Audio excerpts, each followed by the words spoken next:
Sebagai bentuk perhatian dan kepedulian pemerintah daerah terhadap korban kebakaran, dilaksanakan melalui penyaluran bantuan material bangunan kepada 3 kepala keluarga yang berasal dari Kelurahan Dembe 2 Kecamatan Kota Utara, Kelurahan Botu Kecamatan Hulontalangi, dan Kelurahan Limba B Kecamatan Kota Selatan.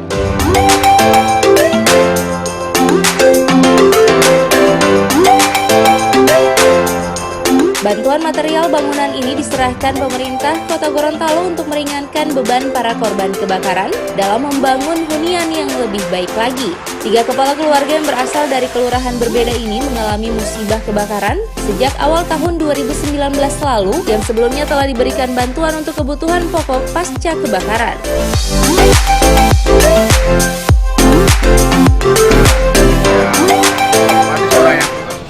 Musibah kebakaran itu kan sudah kehilangan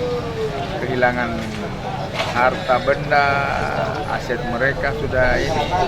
Makanya untuk memulai supaya mereka juga punya tempat tinggal yang layak, kita berikan bantuan stimulus untuk mereka bisa membangun kembali rumahnya, yaitu berupa alat-alat dan bahan-bahan berupa semen, seng, kayu, supaya rumahnya bisa terbangun. Sampai itu juga kan provinsi juga membantu.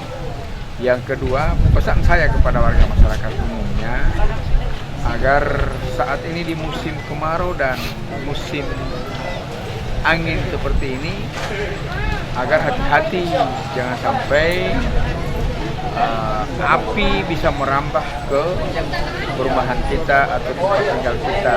Jaga anak-anak jangan sampai main api sembarangan atau menyalakan kompor kemudian lupa mematikannya, atau adanya korsleting listrik yang setiap saat bisa mengakibatkan kebakaran rumah.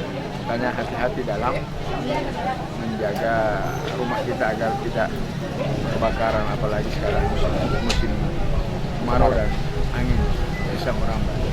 Dan kami tentunya dari Dinas Sosial maupun dari Badan Penanggulangan Bencana senantiasa memberikan perhatian. Jadi bantuan ini bantuan berupa bangunan. Kalau bantuan awal begitu mereka kebakaran, kita bantu dengan alat-alat peralatan dapur, peralatan rumah, pakaian, apalagi anak-anak sekolah, pakaian sekolah, kemudian bahan makanan, minuman dan kebutuhan hari-hari yang tentunya bagi mereka sangat dibutuhkan karena pada saat kebakaran mereka sudah tidak punya apa lagi, tidak ada dapur lagi untuk memasak, tidak ada lagi yang dimasak.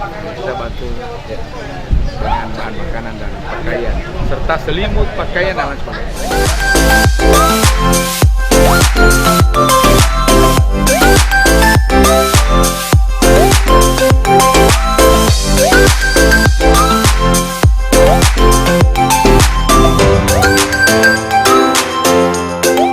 Tim Liputan Advertorial Mimosa TV.